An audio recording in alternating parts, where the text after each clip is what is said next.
Hello বন্ধুরা, আমি সৈকত চলে এসেছি আবার একটা নতুন ভিডিও নিয়ে। আর আজকে আমার বিষয় হচ্ছে রিয়াকশান ভিডিও। তবে আজকে আমি ফিল্ম রিভিউ বা সিনেমা সম্পর্কে কোনো রিভিউ করতে চলছি না। আজকে আমি অন্য রিভিউ করতে চলছি।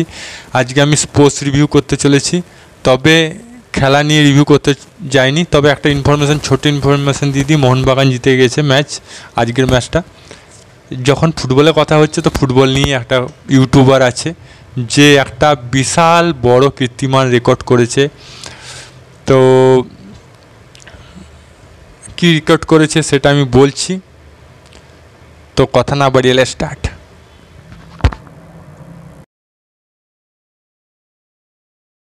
ফুটবল, তবু ভারতে ফুটবলের ক্রেজ আছে। যদিও ভারত ফুটবল খুব একটা নাম করা হয়নি, তবু ভারতে যদি ফ্যান ফলোয়িং বলে তো রোনাল্ডো পর্তুগিজ প্লেয়ার এবং আর্জেন্টিনা প্লেয়ার মেসির ভক্ত প্রচণ্ড আছে আমাদের ভারতবর্ষে। এবং সবাই চায় তাদের মতন খেলোয়াড় হতে, সবাই চায় তাদের মতন খেলোয়াড় হয়ে দেশের নাম অর্জন করার এবং দেশের সুনাম অর্জন করার চেষ্টা করে। কিন্তু আমরা কোনো দিন ভেবেছি যে কোনো খেলোয়াড় একটা রেকর্ড করবে, শুধু খেলার মাঠে নয়, ওটিটি প্ল্যাটফর্ম বা সোশ্যাল মিডিয়াতে কোনো রেকর্ড করবে। তো এমনই একটা রেকর্ড হয়েছে সোশ্যাল মিডিয়াতে যেটা খুবই আশ্চর্যজনক।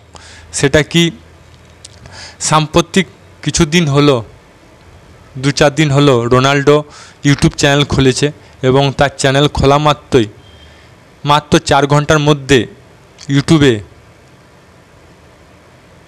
গোল্ডেন প্লে বাটন পেয়ে গেছে। তার মানে 10 মিলিয়ন উপরে তার সাবস্ক্রাইব হয়ে গেছে। চ্যানেল খোলা মাত্রই তার ঘন্টায় মিলিয়ন সাবস্ক্রাইবার হচ্ছিল এবং 10 মিলিয়ন 15 মিলিয়ন হয়ে গেছে। এবং সে এখন যদি বর্তমানে এখন পর্যন্ত যতক্ষণ আমি ভিডিও করছি 40 মিলিয়নের কাছাকাছি সাবস্ক্রাইবার গেইন করেছে। এবার বুঝতে পারছেন কত ক্রেজ ইউটিউব চ্যানেলে। আর এমন দিন আসছে ভবিষ্যতে যে 1 ঘন্টার মধ্যে মিলিয়ন সাবস্ক্রাইবার হয়ে যাবে। তো কারণ এর আগে আমরা দেখেছি অনেক তাবড় খেলোয়াড়, সে ফুটবলার হোক, ক্রিকেটার হোক, হকি প্লেয়ার হোক, টেনিস প্লেয়ার হোক, তারা অনেক মেহনত করে খুব জোর 1 সপ্তাহ বা 1 মাসের মধ্যে মিলিয়ন গোল্ডেন প্লে বাটন পেয়েছে। কিন্তু এটা একটা আশ্চর্যজনক ঘটনা করে দিল রোনাল্ডো। মাত্র চ্যানেল খোলা মাত্র 4 ঘন্টার মধ্যে গোল্ডেন প্লে বাটন পেয়েছে এবং সেটার ভিডিও সে তার চ্যানেলে শেয়ার করেছে। এটা দেখে আমাদের যুব সমাজ অনেক প্রেরণা পাবে। অনেক যারা ইউটিউব চ্যানেল আছে তারা চেষ্টা করবে ভালো করে কন্টেন্ট করা, আরও তার আগ্রহ শক্তি বাড়বে, আরও ভালো ভালো কন্টেন্ট হবে, কম্পিটিশান টাফ হবে। আর এই কম্পিটিশান টাফ অবস্থায় যে রোনাল্ডো রেকর্ড করেছে এটাই বিশাল বড় ব্যাপার। অনেকে বলবে যে ও খেলোয়াড়, ওর তো নাম করা প্লেয়ার সেই জন্য পেয়েছে, না, এটা কোনোই মতে নয়। এখন তো ইউটিউব প্ল্যাটফর্মটা একটা বিশাল বড় টাফ সিচুয়েশান হয়ে গেছে, কম্পিটিশান টাফ হয়ে গেছে। এই টাফ সিচুয়েশানে বেরিয়ে যাওয়া তো সত্যি একজন বড় মাপের খেলোয়াড়। শুধুমাত্র খেলার মাঠে নয়, ফুটবল মাঠে নয়, এখন সোশ্যাল মিডিয়ার মাঠেও সে ভালো পেনাল্টিতে গোল দিয়েছে। এবার ভবিষ্যতে দেখা যাক তার জীবনের, আমরা শুধুমাত্র ওর চ্যানেলে শুধুমাত্র খেলা সম্পর্কে জানতে পারবো না, তার জীবনযাপন, তার খাদ্যাভ্যাস, তার অনেক কিছু নীতি, সব কিছু আমরা জানতে পারবো।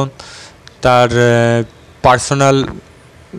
পার্সোনাল জিনিস, ব্যক্তিগত জীবন, তাছাড়া তার জীবনযাপন সব কিছু আমরা উপভোগ করতে পারবো। তার সাথে খেলার নিয়ম কানুন তো জানবো। আর এই চ্যানেল দেখে অনেকে হয়তো প্রভাবিত হয়ে অনেকে ফুটবলার হতে পারে আগামী প্রজন্মে এবং ফুটবলের সম্বন্ধে আগ্রহ হতে পারে এবং ভালো ভালো প্লেয়ার, রোনাল্ডোর চেয়েও ভালো বা রোনাল্ডোর মতন ভালো প্লেয়ার খেলবে ভবিষ্যতে প্রত্যেকটা দেশের মধ্যে। এবং আমার অনেক শুভকামনা রইল, রোনাল্ডোকে অনেক অভিনন্দন রইল যে এইভাবে খেলার মাঠের মতন সোশ্যাল মিডিয়ার মাঠে তো ভালো গোল দিতে পারে। এটাই আমার আশাবাদী। এবার বলছি যে যাদের যা মতামত আছে কমেন্ট বক্সে এখনই লিখে জানান। আমি তো কিছু বলতে পারছি না, আমি প্রচণ্ড এক্সাইট আছি। যদি ভিডিওটা ভালো লাগে তো লাইক করুন, চ্যানেল নতুন তাহলে সাবস্ক্রাইব অল বাটনে প্রেস করুন, আর যদি ফেসবুকে থাকেন তো পেজটা ফলো করুন। আবার দেখা হবে নতুন কোনো ভিডিও নিয়ে, ততক্ষণ জয় হিন্দ, জয় ভারত, ভালো থাকো, সুস্থ থাকো।